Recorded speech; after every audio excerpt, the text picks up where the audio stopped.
Morning mga kakuya Menor Junk Shop. Good morning kahit tanghali na. Launa na yata. Nakabili tayo ng ano dito, ref.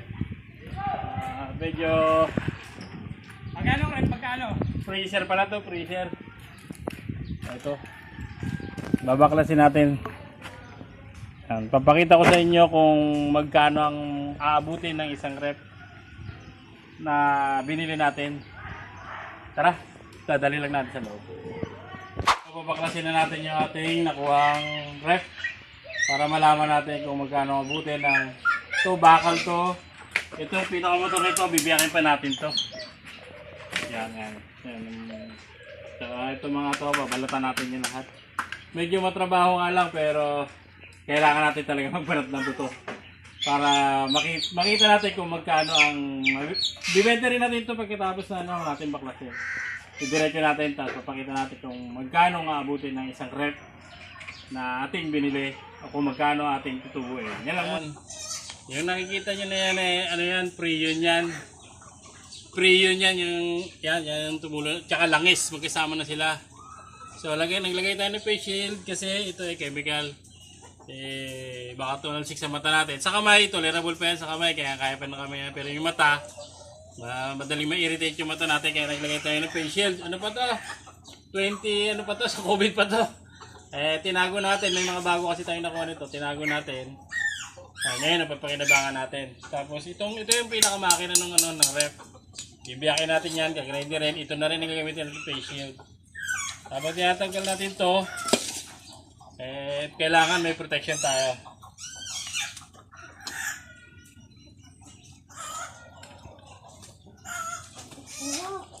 Dito mo lang.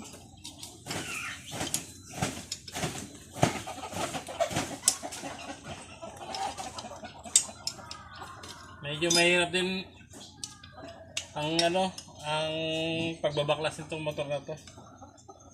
Kasi medyo kinakalawang na. Pati yung gumagawa kinakalawang na rin.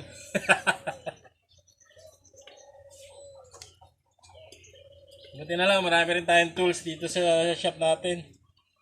Mga nabibili-bili rin natin. Ito, katulad ito, itong grinder na to. Sira to, nung binenta. Hindi na, pre-yun lang. Pre-yun. Carbon lang ang problema na ito. Dito sa katabi natin, si Kuya Lito DIY Philippines, napakaraming carbon. Kaya ito, goods na goods yung mga grinder. Tatlo to grinder na nagawa natin, puro carbon lang. Carbon Lodi. Ayan. Kaya marami tayo dito Yakin na natin yung motor. Ito yung pinakautak. Gamit ang grinder. Ito pre-yun. Medyo digital dito. Baka din nyo nga pala alam itong pre-yun pwede maka-irritate sa mata natin. Kaya isa-digital. Pero alam nyo ba? Na lahat ng chemicals ang neutralizer ay water o tubig. Yan. Itag nyo na. Grinder muna tayo.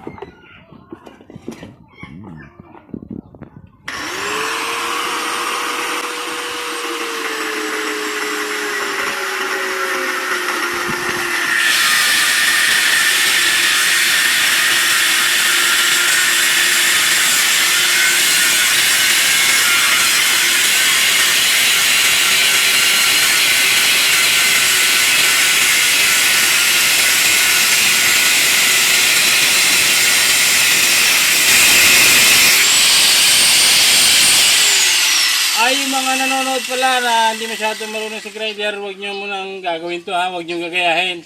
Tanging professional lang ang gumagawa nito. Ayan, medyo kalahati na.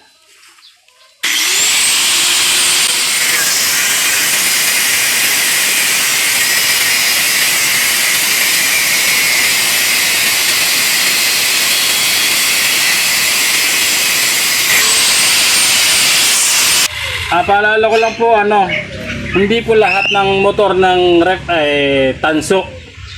Ito mga na to, sure bulaw kasi sinauna to. White Westinghouse yung tatak. Yung mga bagong ref ngayon binubuksan natin. Actually naparami nating ref na nabuksan na. Sayang lang yung natin, yung pagod kasi hindi na siya tanso katulad ng mga sinaunang ref. tingnan natin kung tanso. Pero sure bull ako dito, 100% o tanso to. Kasi ano to, ano to, mga sinaunang White Westinghouse. Pero di pa natin sigurado hanggang din natin nakikita. Kasi itong nangatanso dito sa loob, siguro almost 3/4 o 1 kilo yan. Basta tandaan nyo, hindi lahat ng kumikinang ay ginto. Meron din tanso. At meron ding noo. Ayan, tingnan natin kung makakikita natin tanso na to.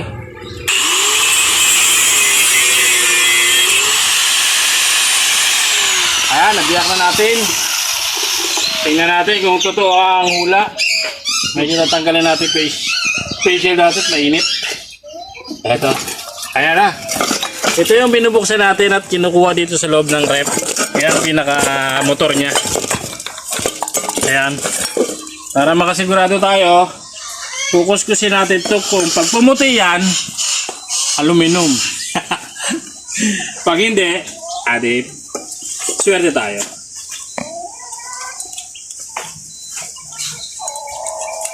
Ayan, approve. Tanso, mga ka-KM. Yes, tanso yan. Positive. O, yan. Oh. Hindi sayang ang pagod natin. O, yan lang muna. So, ito yung laman ng freezer. Mga aluminum. Ayan. Tapos ito, tatanggalin po natin to. Itong balat kasi ito yung nabebenta rin. Magbibidyo. Para kita. Ayan. Ayan, ulitin mo. Nabebenta rin itong mga ano na to. Itong balat. Babalatan natin to. Kukunin natin to. Ito may mga tanso pa to dito sa gilid. Yan ang mga kinukuha natin dito sa rep. Tapos, yung pinto, wala tapon dito kasi yung rep tab nito, ginagawa natin lagayan ng asola. Tapos itong pinto, kung mapapansin nyo doon sa farm natin doon, yan yung bakod natin sa ilalim. Kaya walang tapon dito, lahat na mapakinabangan. Kaya sabi nga nila may pera talaga sa basura. Ito, tatanggalin natin ito, puro aluminum na to, tsaka ano. Ayan o, kita-kita nyo. Mabaklas sila. Medyo mahirap lang magbaklas pero ganoon talaga, wala namang madali ngayon. At least kumikita tayo sa legal na paraan. Yun sa pinagpawisan natin. Doon tayo mga kahit pabari-bari lang, basta sa malinis na paraan. Kahit madumi yung ginagawa natin. Joke lang po. Yan. So ito, nabalatan na natin yung ating rep. Ito yung pinaka-cover niya. Yan. Medyo lilinisin lang natin yan. Ayan, ito na yung pinagbalatan. Ayan. Ayan, ang ganda yan. Ito ay binibili rin to. Mamaya papakita ko sa inyo kung magkano nga abutin ng isang rep nating nabili. Ito, dito na to sa atin. Gagawin natin itong rep tab. Ayan, rep tab na yan. Balat na yan. Medyo mahirap nga lang pero tutulo rin ang pawis nyo. Yung isa naman, gagawin natin bako dun sa ating farm naman. Ayan. Ayan. At ayan pa. So yan yung nakuha natin tanso. Ayan. Ayan, didiretso muna tayo sa sa junk shop dito. Malapit lang din, tropa rin to. Kaibigan natin, mabait to eh. Gusto lang pakita sa inyo na kung magkano ang kikitain natin sa isang rep na nabili natin para may idea lang kayo. Pero yung mga hindi ulit-ulit ko po hindi lahat po ng rep ay tanso yung motor o yung makina. Ito, dediretso muna tayo doon. Yan. Pupunta na tayo sa shop na may malapit lang dito para makita mo na nyo lang. Dito na tayo sa junk shop. Itong boss natin. Boss! Ayan, ating big time na boss dito. Nagkakarga rin sila. So, patimbang natin itong ating mga kinuha. Ayan.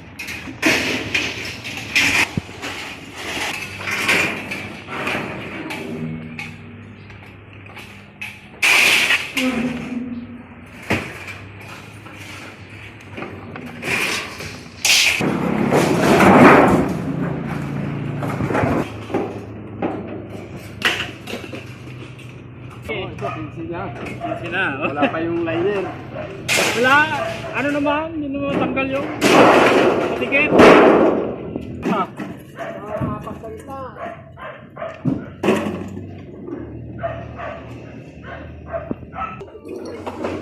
Isang kilo. 13. 13 yung bakal natin. Inabot. Isang rep. Sa alambre. Ano? 1 kilo. 1 kilo ang alambre. Dito to. Eh, wala. Dito timbangan ito. Hindi kami nakadeliver ng papel pa. Yes. Oh. Ayan, dito pa ang papel. Sige, pumunta ka ngayon. Pumunta ka. Para makita mo. Ayan. Pumunta ka. 1 and 1/4. Yung Ay, di sensor ba sabi natin. ko nga, pag na-deliver ang papel, bibigyan Yan. ka. Ayan. Ayan yung boss natin dito. Titimbangan nyo. Ayan. Walang kilo. Walang kilo lang. Oh, wala pa nga tatlo eh. 2, 3, 2, 3, 4. Ayan ang boss natin. Pugi yan. 2, 3, 4. Mabait yan. Mukha lang. Magkano? 4.75 times. Ayan o, nagko-compute pa. Ayan ang boss natin dito. Mabait yan. Kaso lang eh. Pero hindi yan mabayro. Ano? Oh, 6. Ah, Ayan. 206. ayan, inabot ng. Abot na 1,042. Ayun. Inabot yung 1,000 yung isang rep na nabili natin. Pero minsan kasi balik lang. Pag lalo yung motor niya ay aluminum, yung loob, talo pa sa pagod. Pero ganoon talaga. Ganoon naman sa negosyo, may bawi, may laban. At least gumawa tayo ng patas. Yun. Ilang at maraming salamat sa lahat na nanonood. Shoutout daw kay parang Joseph ko. Ayan o. Shoutout, parang Bernard. Ayan, parang Joseph ko. Nakita kami rito. Ayan, nagkakabayaran na tayo. Malaglag pa. 10. 20. 30.